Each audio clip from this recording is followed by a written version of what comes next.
practice, a lot of excitement, but how do you really approach the first day of practice from a coach's perspective? Right. Well, we've already technically been in some practice with our kids on the floor. So what we're really trying to do is just build on what we put in preseason. So it's a little bit different intensity, of course, as you get now 2 hours with them at the same time. So it's a little bit different for us, but it's the same approach. We just want to be better every single day.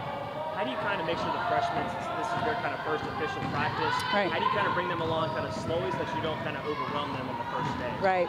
I think the first day there's always some high emotions and a lot of times a lot of energy. And I think that the key is to really try to find a balance with that and make sure we don't spend our energy too soon in practice so we're ready to come at the end of practice and still have some energy with it. So the freshmen typically handle it pretty well just because they've been in our program and we've already had preseason with them.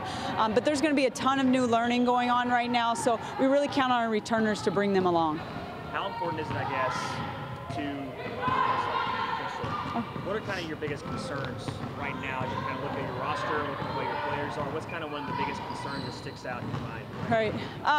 Really, I think, for us, it's always just a balance because of the academic requirements here and how hard it is academic-wise. So, we want them to invest a lot in the classroom, obviously, first and foremost, but we also want them to invest a lot in basketball and in practice. So it's finding that balance and understanding that there's some tough days, that they're really, really tired, and that sometimes we have to adjust according to that. I know in your post you have 3 true centers and only 2 freshmen.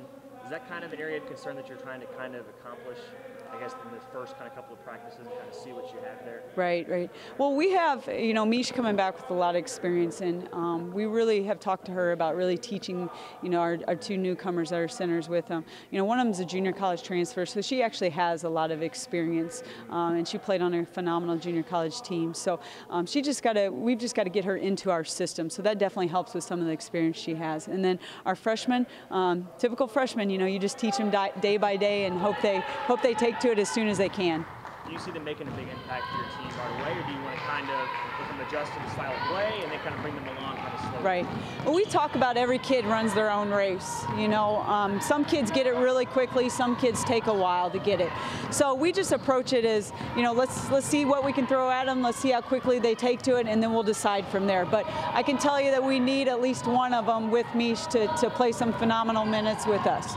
I know you lost Allie Norton, one of your top shooters. How do you go about replacing her? Is it one person, or is it kind of like a group of people? That's a good question. Allie was a phenomenal player, and I think anytime you lose a kid like that with what she did and how well she shot the ball, you're always a little concerned, We're just going to find different ways to make up for some of that. And I think we've got some returners that can step up some, but I also think we got some newcomers that can help fill some of that. It seems like basketball is becoming more of a sport where you shoot more threes.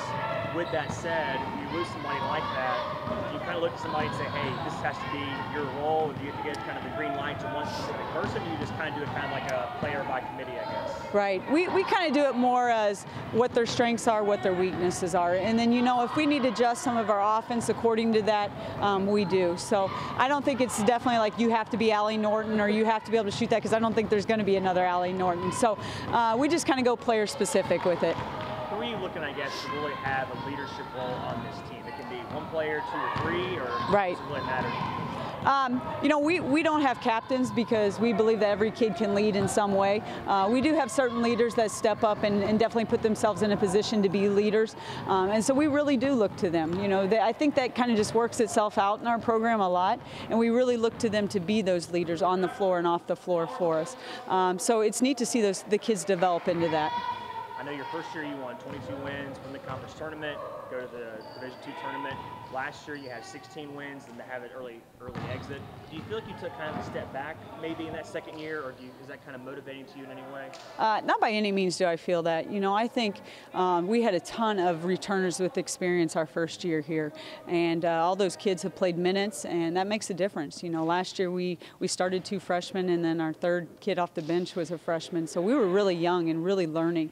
I think people are going to be amazed at how much those kids that were freshmen last year, how much they've grown into their game this year. So I don't think we took steps back. I think we were just a little bit younger and a little bit more inexperienced. And I think that actually has helped us a little bit for this year because we have more returners now that we can rely on. How important is it, I guess, to have that experience as opposed to being a freshman where you haven't played in Division II, you're still kind of coming up from high school and AAU. How important is it to get that year kind of under their belt and kind of get them more Right. Well, definitely, you know, the kids that are freshmen that have played AAU, it makes a difference. I mean, it makes a difference with them understanding how physical the game is at this level and how fast the game is at this level. So typically those kids come along a little bit faster than other freshmen. But, you know, it's the same thing we talked about. We'll just take it day by day. Some of them we do need immediately. We need to play. We need to have them immediately. And then others, I think we feel like we can bring them along a little bit slower if we need to with it. So again, it'll depend. You know, you got to stay healthy always. So if you stay healthy, I think we've got some good returners that can really play some good minutes for us. I know you have kind of top. I know you have Midnight Madness next week. Mm-hmm. What's kind of your favorite part of that event? Yeah. Dunk contest, point contest. Is there a favorite event that you have? Right. Well, I think it's really neat because it brings the men's and women's program together, and it gives the opportunity for the community and the kids to be involved. It's free. There's tons of free, you know, we have free games, we have free prizes, we give free giveaways, and it really gives them the opportunity to meet our kids and see a little bit of their personalities, you know, with their introductions.